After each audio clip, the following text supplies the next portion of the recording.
After being bitten by radioactive communists, our heroes develop strange and unusual powers beyond any mortal man. This is the Trade Paperback, the show.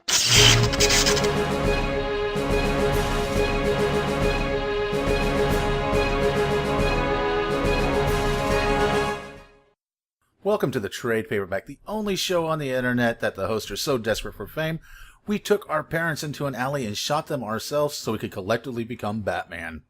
Form of Batarang.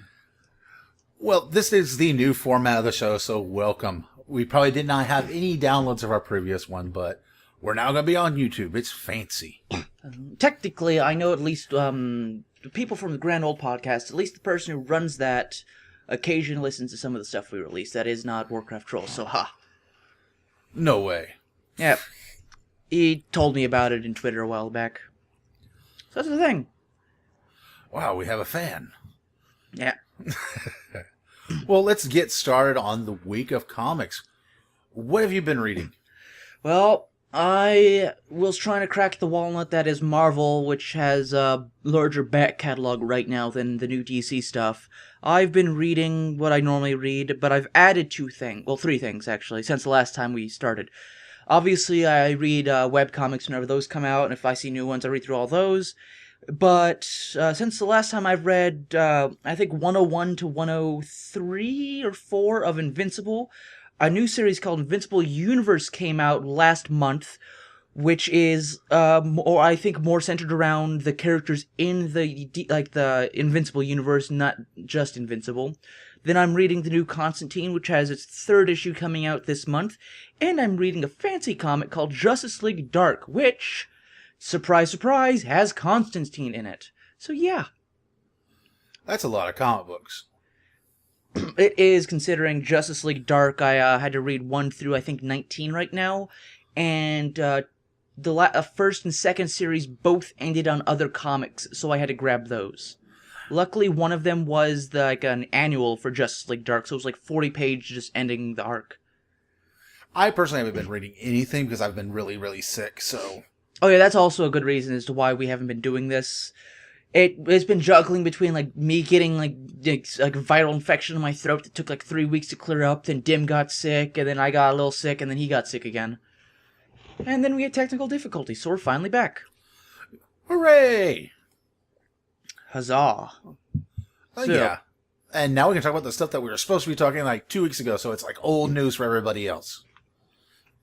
Well, I dropped some news that there's a new comic called Invincible Universe, which is pretty fun. I've read the first 2 issues so far, and it had a change of pace because it didn't, obviously it's not starting with Invincible, like the character.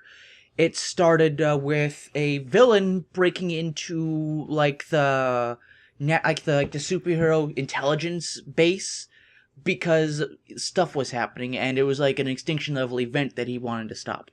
And then you get a backstory to that guy, which is neat. And then you also get a little bit of you also get a backstory into the main intelligence coordinator, Cecil. Just a little bit, a little glimpse. You've seen in the comic Invincible, you've seen a couple glimpses of what happened to him. I have never actually read Invincible. You should. It's actually pretty good.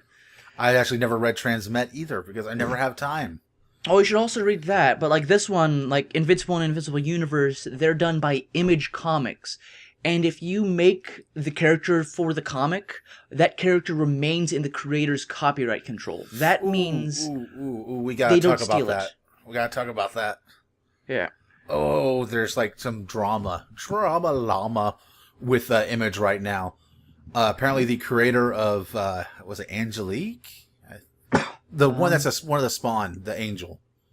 The chick is in the Spawn books. That might be a little older news. I think I read up on it a little bit. But I know that he was trying to get the rights of his character back. Like you just said, I'm doing the quote fingers. Creators keep their characters. McFarlane's no, it's my character because it was in my book, even though he didn't create the character. Well, that's a kind of double-edged sword. Excuse me as I quietly write down something I have to bleep out. Oops. But that's what he told the guy, actually. Well, it's a double-edged sword in that regard, because Here you have like a guy who made the character, yes, but he's putting it in another continuity, which if that character's like currently being used, that's putting the people who's already making like, you know, a released comic series over a barrel because they have to fight him. Because even if they want to write them out, they still need an issue or two to write them out, unless they want their head to suddenly explode. If I'm not mistaken, I'm pretty sure that's what the guy offered. Like, say, yeah, you can keep the character for another year to tie up any loose ends, but I kind of want the creative control back. I want to go to another company. Well, that's rude, though. That's just saying, yeah, you know how you guys paid me to do this, and I didn't have a problem with it at the time? Well, I have an idea for this comic now, so I'm going to demand it. Well, think about it. Would you want to stay in a dead company? Does, not a dead company, but a dead series, are there even any new Spawn books? If I'm right, yeah, Spawn's one of their main used serials. Like this company they have Walking Dead as well, like backing them, so they're flush with cash. Right, so they don't need a B character from a book that's not even popular anymore. But as of January 12th, 2011, issue 200 sold out within the single day, like the day it came out. Yeah, 2 years ago. No, I'm just saying that's the most recent thing on the wiki for that. Which was most likely the last thing they did. If I'm right, back in the day, Savage Dragon used to be with Wildstorm, or yeah, it's a Wildstorm imprint. They actually went over to Image Comics. Like you, if you read some of the later Stormwatch or Authorities, if like you see them in the bars, you'll see a guy who's just like a big muscle guy in like a wife beater and jeans, who's green, ripped out like out of his head with a fin on his head. Oh yeah, I know the Savage Dragon. Isn't he like a cop or something? I think he's a detective of some sort, but I think he's currently with Image. I've seen him like in a couple of like the big battle scenes. It's just a scandal. Like obviously they have to like clean it up to where like they get all of it, like they can make it a clean break so that guy gets happy and then they are happy too and blah de blah. Happy. I can see it from the creator's perspective. Like if they're not using the character anymore and they're just wanting to keep it because it's part of the canon.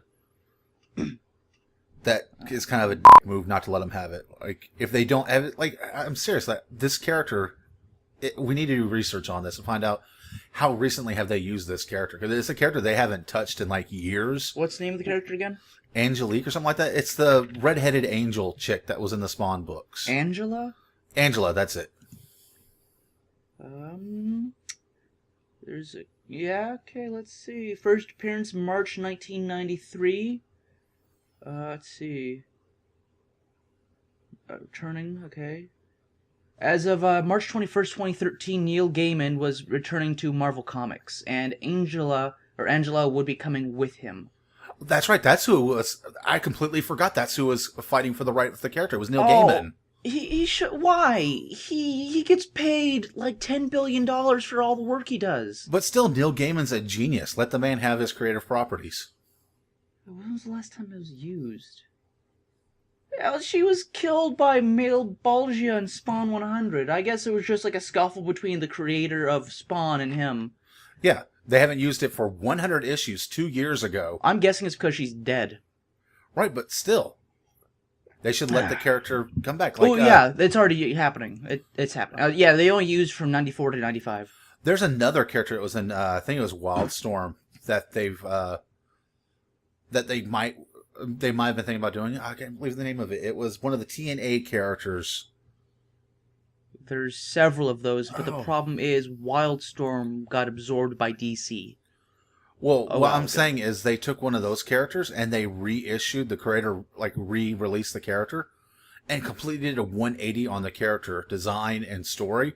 And apparently it's a really good book right now. Glory, that's it. Glory. They took her from like a TNA Rob Liefeld, because he was the artist on it, style, like horrible TNA exploitation comic, and turned her into like a large hulking like Amazon with like rips and scars and cuts and. So you remember Glory? Well, it was one of those like I say, it was an exploitation. It was like, oh my god, it's a comic book with a girl with big boobs and hardly any clothes. No, okay, I know it's not Team 7. I'm 100% sure of that. But yeah, they have several characters like that are female. Like there's one that was main character in Wildstorm, who her name was Flint. She was actually the only survivor of the xenomorph incursion on the Stormwatch base when Ellis transferred it over to the Authority. She has invulnerability and super strength, but he was realistic in the sense of, like, when she got shot, she felt the bullet, so they hurt, caused, her nerves to go off. So, Yeah. That's like realism. Like, she didn't have, like Superman, where he has that solar mesh around her. She just has really strong skin, muscle, bones, and can punch things really hard. That's it. All right, I found it. I will be linking it to Dustin. People watching this on YouTube, you'll get to see it. People listen to the podcast, go watch the video.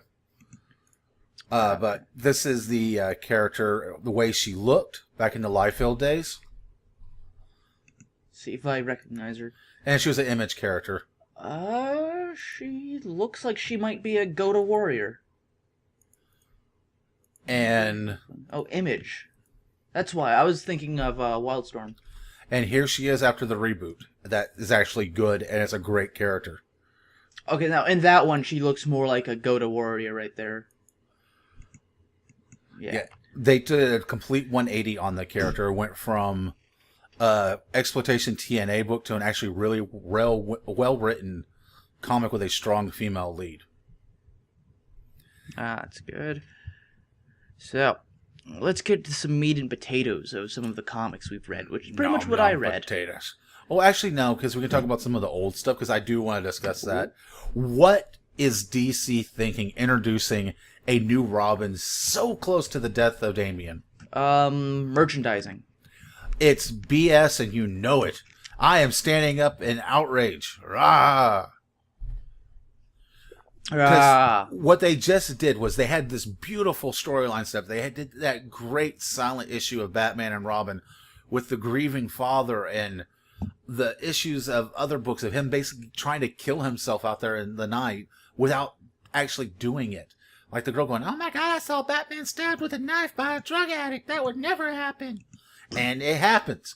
And it's because he's being reckless. He's not caring. And he has a death wish. You mean he's pretty much not treating the combat scene like it's his own surgery table? Right. Like he normally does.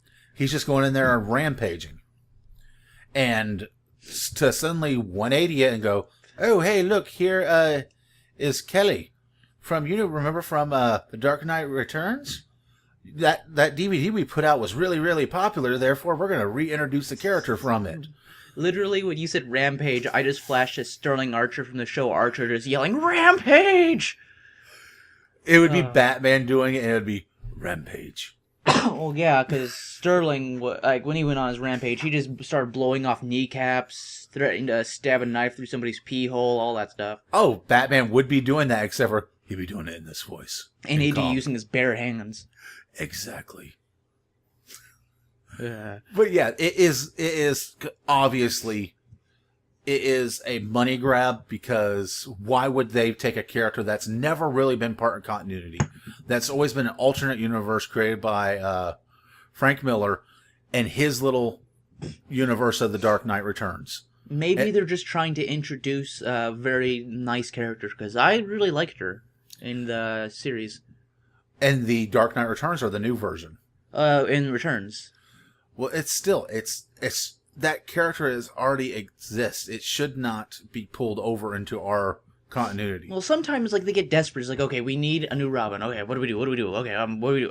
Oh, look, there's this one that's not in use anymore. Yoink, taking you. Even though she becomes, like, Catgirl. And, spoilers, if you only read the comic for Batman Returns, The Dark Knight Rises, which is the second part of it, she turns into, pretty much mini Batman, but dressed in a cat costume and rollerblades. Yeah, she becomes Catgirl because I guess she got tired of being Robin. I actually like the sequel a little better than the first one. Well, the first one, Dark Knight Returns, is considered to be one of the, like, a masterpiece comic. Yeah. And the second one just shows what happens if you give Batman a couple years to plan and train people. I think that's what I liked about the second one, is because it had, not only that, but it had more heroes. We actually got to see the Flash and not Elastic Man, but Elongating Man. I think it also had Elastic Man. Yeah, Plastic Man. Yeah, they had Plastic Man and Elongated Man because they needed, I think, Elongated Man to contain Plastic Man. Yeah, because he was already insane to begin with, and then he's been locked up. And Yeah, Plastic Man is, he probably could fight Superman pretty well if he didn't get heat vision frozen. Oh yeah, that's we're bouncing all over the place, but yeah, that's why in Tower of Babel, the way that Batman had to neutralize Plastic Man was to freeze him solid, shatter him, and then scatter the broken pieces all over the planet so he couldn't recombine. Yes. Yeah, well, that's how Batman rolls. And if he's gonna do something bad, he's gonna do it 100%. What's the only way to stop him? Was to completely incapacitate him and make it where he could not reform. That's good. Batman. But yeah, leave a post in the comments on the YouTube show. What do you feel about introducing the new Robin so close after the death of Damian?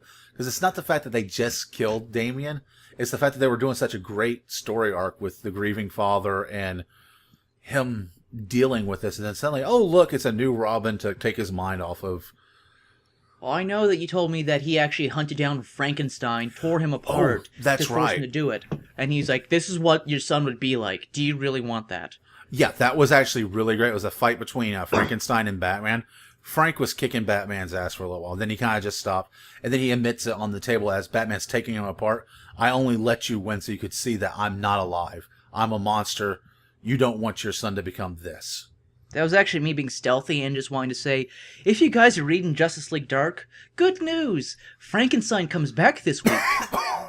He was in the last arc and he came back in this one. It's awesome. Yeah. Excuse me. I'm actually really... Whilst he coughs, I'm actually a big fan of, like, if you guys can't tell, I prefer reading darker comics or more realistic ones to where the superhero doesn't, like, even if there's a disaster, the superhero, like, zooms in, even if it's Superman, he stops a lot of the death, but still people die because if it's a big disaster, like a meteor hitting the city, surprise! People are still gonna die or get injured, limbs torn off, heads exploded, stuff like that. And I like that because it has an air of realism to it. And I'm a big fan of Constantine. The DC Universe doesn't have room for innocent bystanders and unnecessary casualties when it comes to that stuff. So everyone lives. Technically, when they absorbed the Authority in Stormwatch, that's a subtle nod saying they're willing to let people die. Because none of them are all powerful. They can stop 99.9% of casualties in a worldwide extinction level event, but they can't, And that is true because they also with Suicide Squad and stuff like that too. Oh, I read some of the Suicide Squad, but that's so I could read the Secret Six, which is a great miniseries. It's really good. So you have read the New 52 Suicide Squad with No, Harley Quinn? I'm gonna actually have to read that. Because if that thing goes, that's one of the ones that goes like it goes for a while, then it stops and it goes again. Yeah, and it has a it's kind of a spoiler, but since Harley Quinn's done with the Joker, because that whole death of the family thing, everything like that, she's kind of over Joker. She's hooked up with Deadshot. Ugh. Deadshot actually was in the Secret Six, and Harley was for a very short while too. Yeah. That's enough about DC. Yes. What do we know about what's happening in the world of Marvel? Not much other than Iron Man 3 dropped last Friday. I've yet to see it. I'm going to be seeing it this Friday. Because my movie theater, after a movie comes out and it's a week old, first showing is 5:25. I've already seen it, and oh my god, I want to talk about it, but I can't. Yeah, because he knows I'll kill him with a hammer. All I gotta say is, it was an okay movie.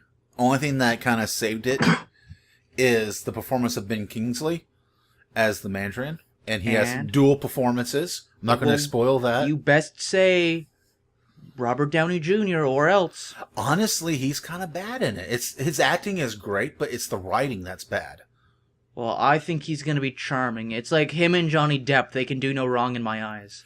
It's kind of like the writing was written like someone that doesn't really know the character. It was like, oh, Tony Stark will be a sarcastic asshole. Okay, let's make him a constant sarcastic asshole through the entire film. And you're like, oh, God, shut up already.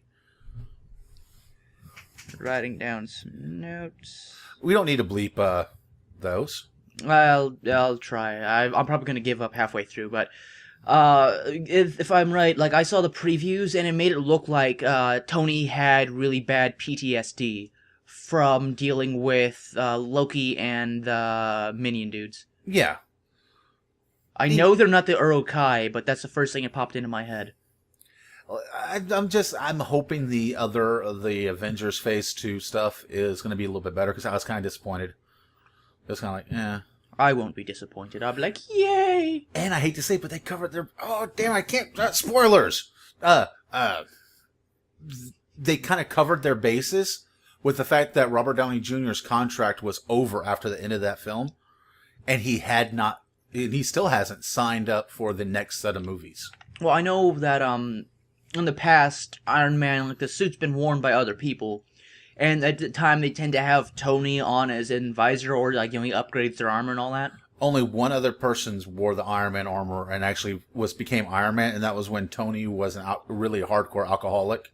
No, wasn't that, around House of M? Long before that. Tony was an alcoholic for years. But, Rhodey would be in the Iron Man armor. No one would know that. They think it'd be Tony, but it'd open up like, hey, I'm black. If I'm right, I read something to where, like, they actually had a soldier in it, and then Tony was, doing, like, running it from the, like, whatever base they were using. I don't know about that one. I haven't done DC in a while. Well, I just that's know like the the cool classic thing DC. about, like, people in full body armor, or, like, suits. They could, like, it's how Stan Lee talked about, Spider-Man. Like, Spider-Man, the best thing about him was he could be anyone. He could be a man, he could be a woman, he could be white, black, Hispanic, or anything. They even touched that on the movie. I can't spoil it. His last words to the screen is something along those lines. Okay, well, I must be psychic. I'm going to buy lottery tickets this week. I'm just going to say the line. It's not really a spoiler. Spoiler alert. It might be a spoiler. Spoiler alert. Depending on how intelligent you are.